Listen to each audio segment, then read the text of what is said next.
We're coming up on the most critical primaries yet, with 5 big states tomorrow. And for the first time, the Republican winner will take all of the delegates in 2 of those states, Florida and Ohio. In Florida, our CBS News Battleground Tracker poll shows Donald Trump leading Senator Marco Rubio 2-1 on Rubio's home turf. So tomorrow could be Goodbye Rubio Tuesday.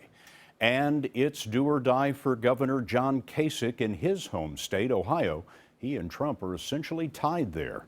Overshadowing all of this is the continuing problem of protests and occasional violence at Trump rallies. Major Garrett begins our coverage. I'm not going to take the low road to the highest office in the land. John Kasich is in a tight battle with Donald Trump in Ohio, the first contest the state's governor has a chance to win. Today he campaigned with 2012 GOP nominee Mitt Romney, who has urged Republicans to choose anyone but Trump.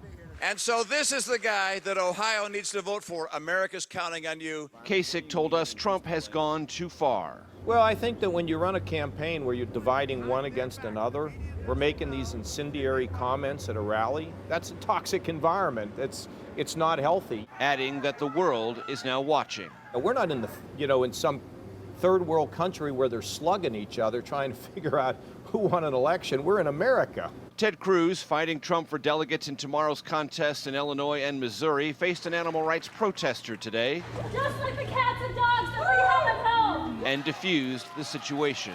Isn't it amazing how we can have that conversation without anyone getting violent, anyone insulting anybody?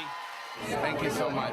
The stakes tomorrow are perhaps highest for Marco Rubio, trailing Trump badly in his home state of Florida. He also called for unity. Tomorrow we have a chance to make a powerful statement to the country, and that is that the Republican Party is not going to allow itself to be hijacked by fake conservatives and people who go around dividing us against each other. But the Republican establishment has still not found a way to slow Trump's momentum. House Speaker Paul Ryan, who recently said he would work with Trump if he is the nominee, said in a radio interview today that protest tactics at Trump rallies were unacceptable. He also blamed Trump for some of the unrest. I think the candidates need to take responsibility for the environment at their events. There's never an excuse for promoting violence or even a culture that presupposes it.